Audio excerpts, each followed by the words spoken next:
일본 후쿠시마 오염수 방류가 임박한 가운데 민주사회를 위한 변호사 모임 민변은 헌법소원에 나서기로 했습니다.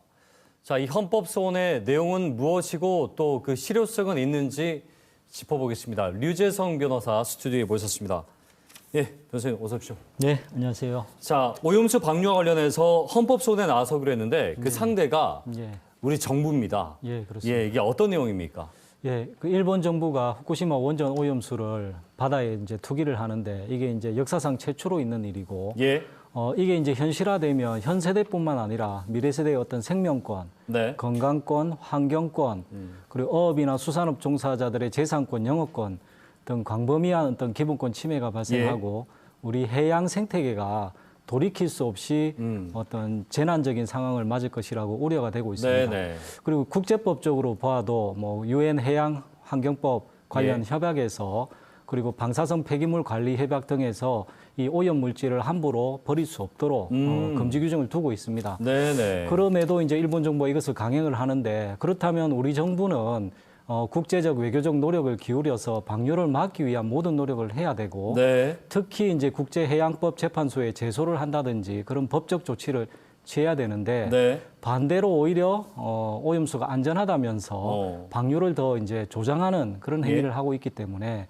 이것이 위헌이다라는 것을 헌법재판소에 구하려고 합니다. 기본적으로 헌법소원이라는 것은 우리 국민들의 기본권이 침해당했을 때, 그것이 이제 공권력이 행사됐을 때나 또 불행사에 따른 것인데, 지금 행사해야 될 것들을 하지 않았다는 것이 이제 핵심인데, 이를테면 해양법이란 저 유엔 관련된 법들 중에 버리면 안 된다는 거. 일본이 분명히 법을 위반하고 있는데 왜 여기에 대해 소송을 걸지 않느냐, 이런 것들 다 포함이군요. 예, 그렇습니다. 지금 뭐 취지와 그 내용을 일단 말씀을 해주셨는데, 이 법리 검토를 충분히 하셨을 텐데 이 법적 근거라고 해야 되나요? 이걸 어떻게 좀 저희가 좀 이해를 하면 될까요? 예, 우리나라 헌법에서 국민의 기본권을 보호할 의무를 국가에 지우고 있고, 그리고 각종 우리나라도 해양 환경 관련 법률이 많이 있습니다.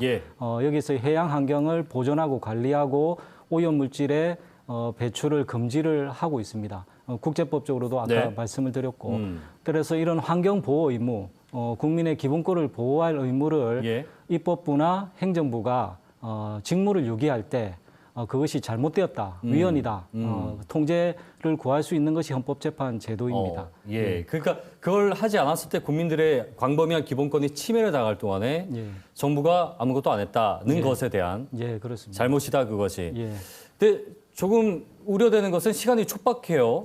이제 뭐 빠르면 올 여름, 늦 여름이고 또 가을인데 시간상 쫓기지 않을까라는 부분, 그리고 또 한 가지는 이 소송이 과연 그렇다면 이제 실효성이 있을 것인가. 사실 우리 정부는 찬성을 한 것이니까 어떻게 좀 봐야 될까요? 저 청구 시점은 8월 초로 잡고 있고, 그 일부 관측에 따르면 일본 정부도 일본 내부 사정 등으로 8월에 무조건 바로 방류할 수는 없을 것 같고요.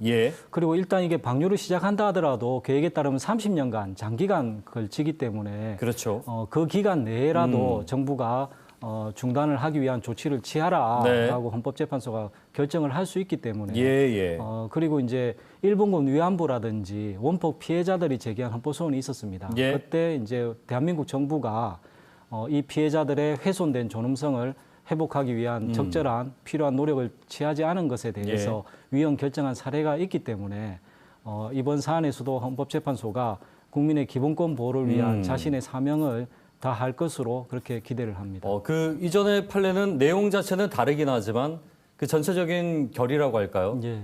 그런 기본적인 취지에 대해서는 비슷한 판결이 있었군요. 국가가 기본권을 보호해야 될 의무를 하지 않는 것은 위헌이다. 알겠습니다. 그 통상적으로 이 헌법소원이 이 청구를 하고 난 이후에 실이 얼마나 걸립니까? 그건 정해진 것은 없습니다. 다 사건마다 다른 겁니다. 그렇습니다. 그렇군요. 헌법소원을 함께할 그 청구인을 모집하고 있다고 들었습니다. 이 청구인이라는 것이 그러니까 청구인 적격이 맞아야 될 텐데 이제 국민은 다 된다는 대한민국 국민은 말씀이시겠죠? 모두 가능합니다. 그러면 이게 많이 모일수록 어떤 재판에 영향을 줄 수 있는 영역도 있습니까? 그러니까 우리나라 국민 대다수가 90% 가까이가 그래서 반대하고 있지 않습니까? 그것을 헌법재판소의 의지와 어떤 높은 국민적 관심도를 보여주기 위해서는 많은, 특히 이제 우리 부산 시민분들도 많이 청구인단으로 예. 신청을 해주시기를 바라고 이제 포털 사이트에 네. 이제 민주사회를 위한 변호사 모임, 예. 민변 이렇게 검색을 해서 접속을 하시면 온라인, 우편, 뭐 이메일, 팩스로 다 신청을 하실 수가 있고 예. 다만 이제 소송 비용으로 1만 원을 입금을 하셔야 됩니다. 예. 그 비용은 이제 소송 비용. 네. 그리고 이것은 뭐 원전이라든지 과학 분야, 의학 분야, 그다음에 국제법 분야, 뭐 생물학, 동물학, 뭐 생태학 여러 분야의 또 전문가들이 필요하기 때문에 그런 소송 비용으로 이해를 해주시면 되겠고 예. 미성년자 분들도 하실 수 있고 미성년자는 따로 예. 비용을 받지 않습니다.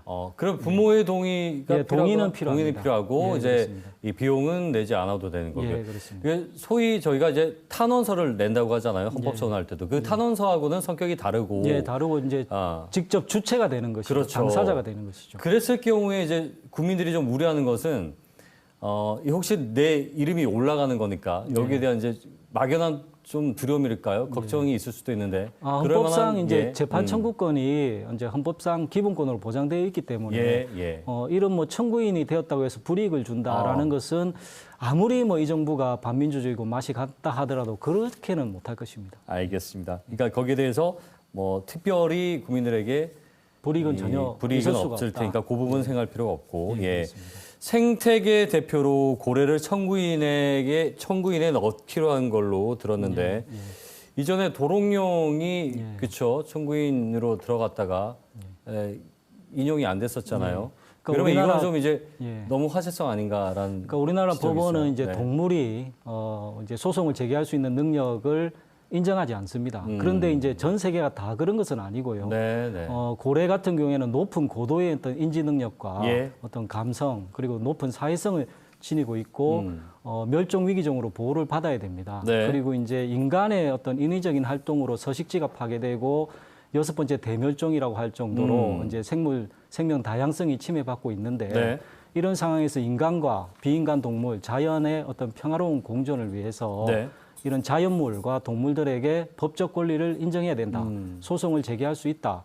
라는 판결이 여러 곳에서 나오고 있고 그리고 아예 이런 자연이 권리를 가진다는 것을 헌법과 법률로 규정한 사례들도 있습니다. 그러니까 이번 소송을 계기로 우리 헌재도 이런 동물이 고래가 권리를 가지고 있다. 보호를 받아야 된다는 점을 인정하는 계기가 되었으면 하는 바람입니다. 만약에 그것이 인정이 된다면 앞으로 환경과 관련된 것들이나 이런 것에 적잖은 변화들이 있을 수 있는 계기가 될 수도 있겠군요. 예, 그렇습니다. 알겠습니다. 저 헌법소원 재판이라는 것도 소위 일반 재판처럼 그 공판이라는 게 열리나요? 그러니까 원과 피고가 중대 출석을 해서. 사건은 이제 공개 심리를 하기도 합니다. 그럼 만약에 정부 측에서는 이런 경우에 누가 나와서 이걸 대신하게 되죠? 이제 피청구인 대표로 이제 행정부에서 나오게 되고 그리고 저희는 뭐 대통령과 해양수산부라든지 이제 관련 부처 장관을 이제 피청구인으로 삼을 예정인데 그러면 이제 각 부처에서 자신들이 필요한 의무를 다 했다 뭐 이런 주장을 할 것이고 그에 대해서 이제 서로 공방을 하고 우리 측에서는 여러 전문가들의 의견을 제출을 하고 하는 방식으로 이제 심리가. 그러니까 정부의 책임이 있다라는 부분을 입증하는 것을 말씀하시는 거죠. 정부 책임이 있고 이 오염수 투기가 위험하다라는 것을 입증을 할 예정입니다. 알겠습니다. 일단은 뭐 헌법소원 청구 이후에 또 앞으로의 계획을 또 어떻게 좀 잡고 계신지가 궁금해요. 짧게 정리해 주시죠. 지금 이제 여러 변호사들이 열심히 이제 법리 검토를 하고 있고 여러 분야에 걸쳐서 여러 전문가들과 협업을 해서 진행을 하면서 그때 이 상황을 국민들께 설명을 드리고 무엇보다도 많이 청구인으로 신청을 해주셔서 헌법재판소가 정부의 어떤 이런 위헌적인 행위를 확인을 하고 그리고 정부가 이를 계기로 국민의 기본권을 보호하기 위한 태도가 바뀔 수 있도록 그런 국민 여러분들의 어떤 관심과 지지를 부탁을 드립니다. 알겠습니다. 근거 없는 불안감 또 불안 조장은 없어야 되겠지만 그러나 문제가 있고 정말 잘못된 부분이 있다면 그 또한 바로 잡히는 게 정의로운 사회겠죠. 예, 그렇습니다. 말씀 여기까지 듣겠습니다. 오늘 고맙습니다. 예, 감사합니다. 류재성 변호사와 함께 얘기 나눠봤습니다.